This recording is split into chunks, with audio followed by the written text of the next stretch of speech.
We've recently come back from a lovely holiday in South Africa and took the opportunity to go on safari. And my husband John took some photographs of lots and lots of animals, but the one that I'm painting here is of a group of velvet monkeys who are busy grooming each other and picking out bits of fleas or tasty bits out of their fur. And so working from a black and white photograph, I'm just drawing with a water-soluble pencil the shapes of the monkeys. I'm working on a canvas and I will be working with watercolor. I prefer to work on canvas rather than anything else when I work with watercolor because you can remove any mistakes, and also it takes a very long time to dry. So when you work on watercolor paper, you have that tremendous amount of difficulty in the timing where the watercolor paper starts to absorb the paint and gives you all sorts of problems.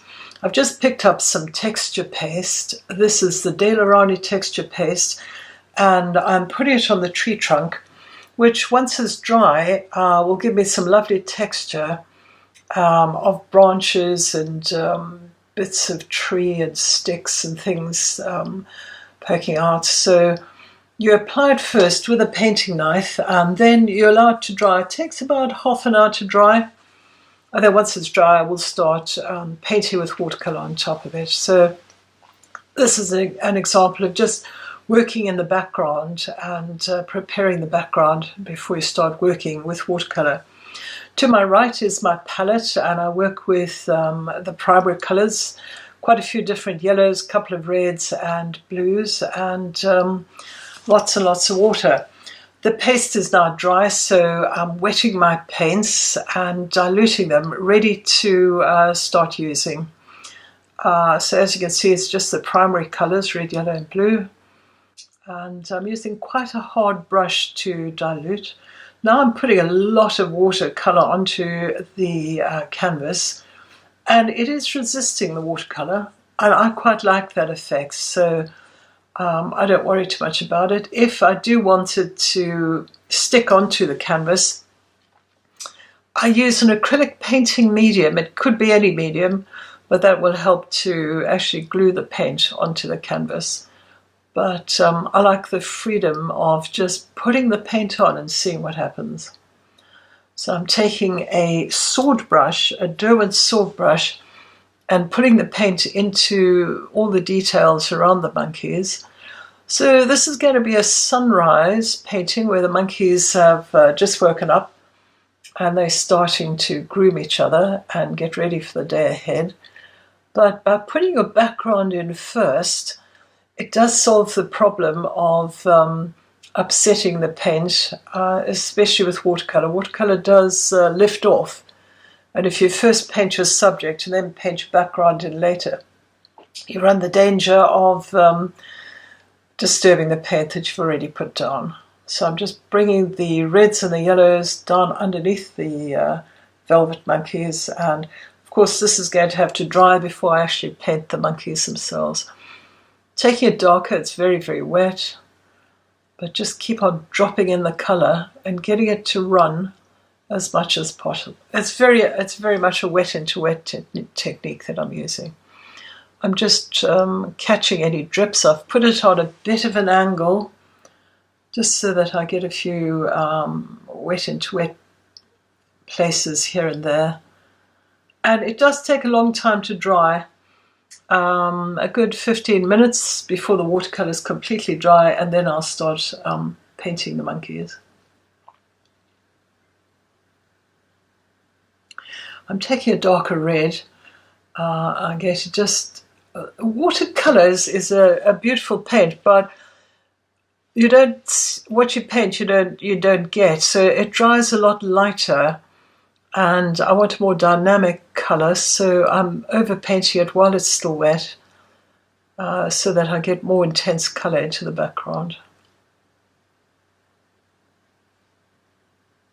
I'm using a sword brush, the Derwent sword brush. They are absolutely beautiful brushes to work with. They carry an enormous amount of paint. They don't run dry.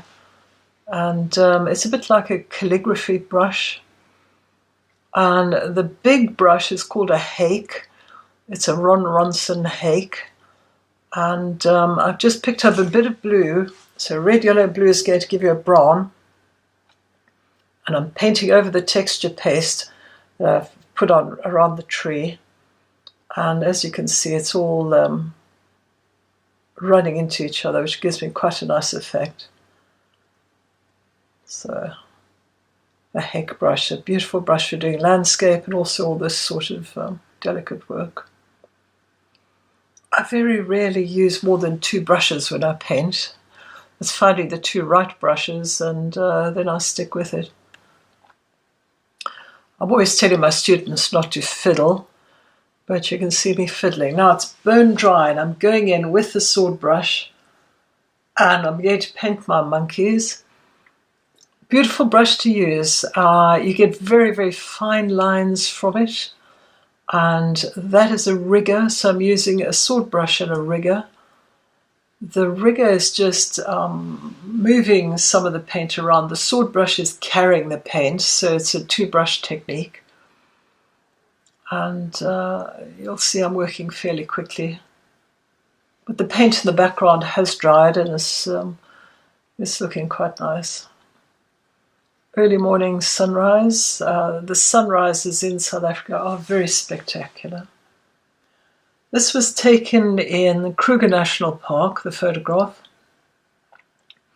I'm now running into a bit of a problem putting watercolor paint on the canvas. Now I'm using an acrylic medium, which is a clear medium used with acrylics to just extend the paint, but you can also dip into it, and that just sort of glues the watercolor onto the canvas. Don't need very much, just a little does the trick. And you can see the monkey is coming down, putting his tail over the tree, working fairly quickly. I'm allowing the paint to run into each other, so instead of mixing a grey, I'm starting off with a blue and then allowing the other colours to just drop into them. The photograph I've got of the monkey's foot is not very clear, but I actually grew up with tame monkeys. Well, they were abandoned by their parents, and so we raised them as children, so I'm quite familiar with what a monkey's foot looks like. Our monkey was, the big monkey was called Mona Lisa. She was very beautiful. And then the other 2 were called Pepsi and Cola, so you know what we used to drink as kids. I'll let that paint dry while I have a go at another one of the monkeys. Once again, starting with the sword brush, putting the face in, putting the ears in, wetting it, dropping wet into wet, using 2 or 3 different blues. I'm not sticking to the same blue. And that way I'm getting very subtle shading. Try to pull out the darkest areas first, and then I can always go back in.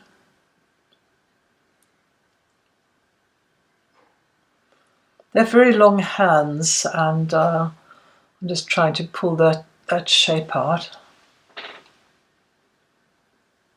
Watercolor is a beautiful medium to work in, and what I like about it is this fluidity where the colours run into each other. It is quite unique. I do use acrylics and pastels an awful lot, but I must say for a painting like this, I've chosen watercolor. And just great fun. Once you've got your drawing down, the drawing was done with a water-soluble pencil, and that paint will mix into the watercolors that I'm putting on right now. So a little bit of the brown is bleeding into the wet paint, and it's exactly what I want to happen. So the monkey on the right has a baby, and she's looking after the baby. This one's looking at his own feet, and I'm going to do the 2 on the left now. More or less the same way, starting off with the rigger. And, whoops, don't know what's happening there. I've cut half the photograph, folded it back so that I could actually go in and look at the detail, and making this face a little bit darker. I've got a paper tissue in my left hand, and I'm just controlling the flow on the sword brush because it carries so much paint that it can run away with you. So I'm putting a bit of red in with the brown, getting a nice dark purpley brown colour, but just making sure that I'm controlling as much of the paint as possible. You can zoom in and have a look at what I'm doing. I'll come back and possibly put the eyes in with a watercolour pencil later once it's dry. Now using the sword brush full on to do the fur around the face. And they don't run dry. They're really very beautiful brushes to work with. I think they were inspired by Oriental calligraphy brushes, but quite floppy. You've got to get used to using them. Got to do quite a bit of practice before you start working with them. But it's always good to practice anyway. There goes the monkey's leg, a little bit of run around the face, extending his tail. Must remember to give the one on the right a tail, or otherwise he could be the tailless one in the tribe. We don't know. It's quite a strong blue that I've used, and I might come back and fix that later. Just trying to give a little bit of the furriness using the brush strokes. A little bit of shadow underneath him. Right. Going to have a go at the monkey at the top. Oh, not yet. This is the largest of the 4 monkeys, so it might be the male monkey. Watching his troop. Going in with a little bit of brown, so it would be red and yellow and blue mixed together to give me a brown, make it just a little darker. And so it's not pre-mixed paint. Everything is done by mixing red, yellow and blue together. And I just find it far more exciting to work with. I do find pre-mixed colours are a little flat. And this way you've got the vibrancy of the paint.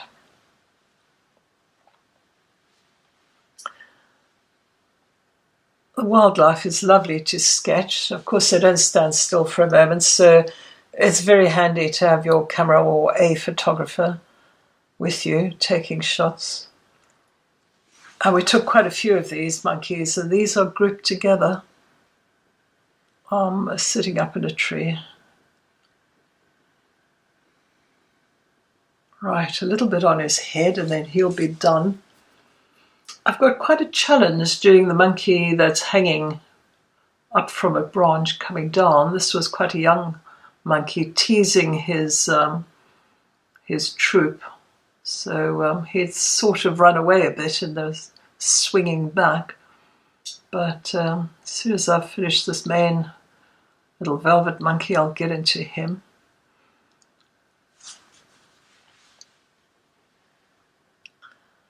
Just trying to keep the lights and take the darks darker, so it's something I can adjust later on. But this would be the first wash going down. And trying to get the feel of the fur. A little bit of shadow under their arms and legs. Right.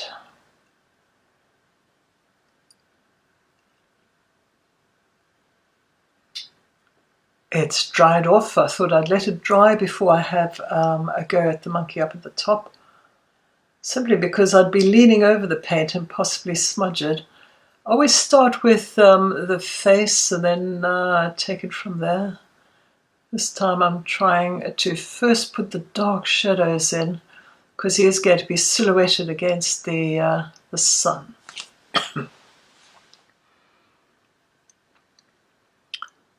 The photograph is taken from quite a distance, so I am guessing how that foot is working, but hopefully I'll get it right. Tails are used to balance, of course. And I'm going to make him a little bit more brown just so we have a bit of contrast and lots of movement. Working a lot with the rigger now. Gives me a little bit more control than the sword brush. The sword brush can be quite floppy, but the riggers do carry quite a lot of paint. I can lift off. The watercolour underneath, of course, will lift off, but if I do need to correct it, it's very correctable. That's why I like working on the canvas.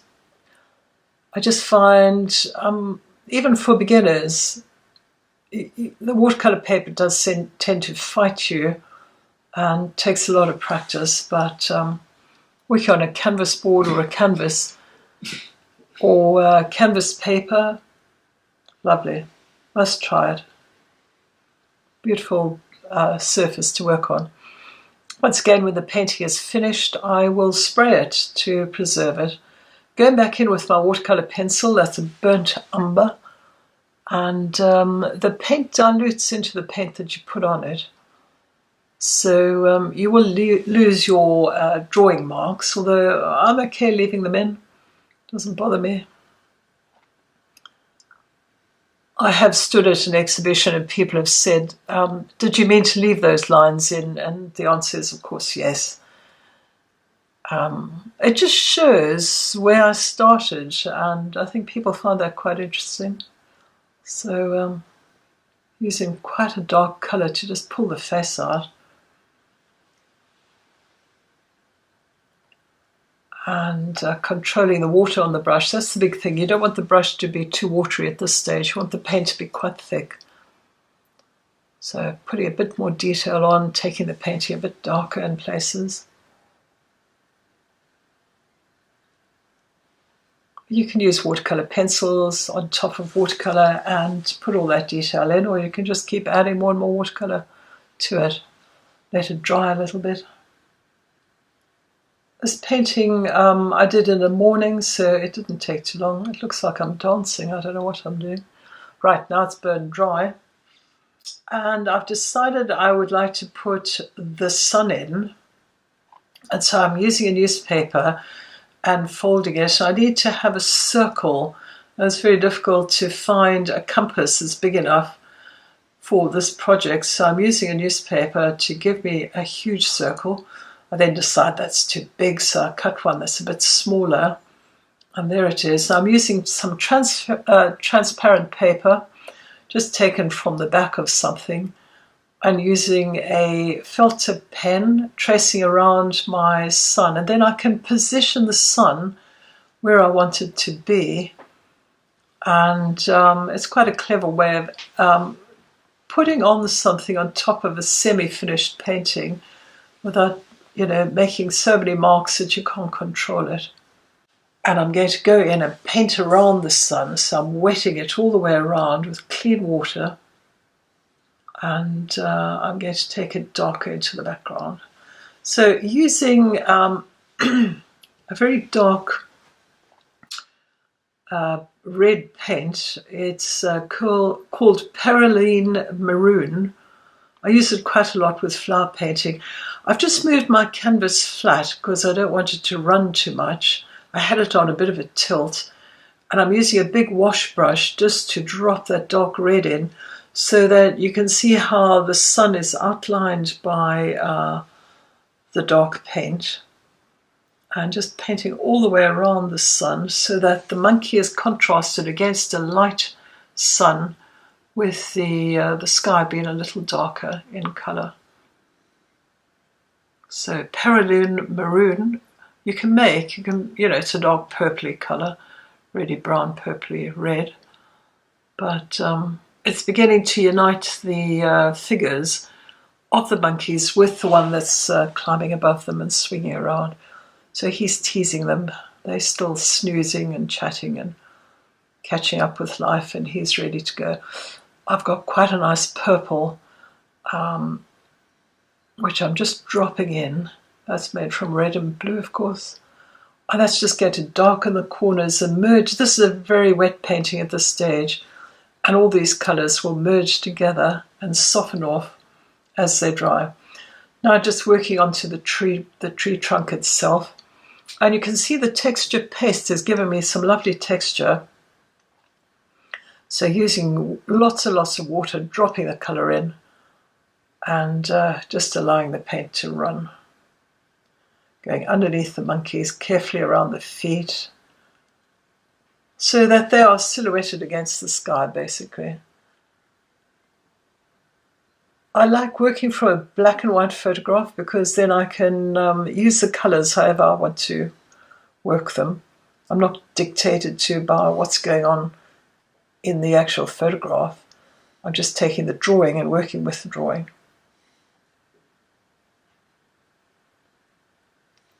Darkening the tree trunk under the monkeys, making it turn into a bit of a silhouette.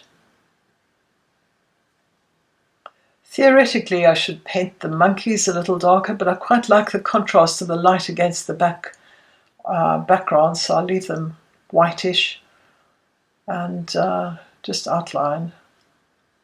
So I'm always squinting my eyes and looking at the work that I've done just to see whether the darks are dark enough and whether the lights are light enough. I'm just watching that sun isn't dripping too much.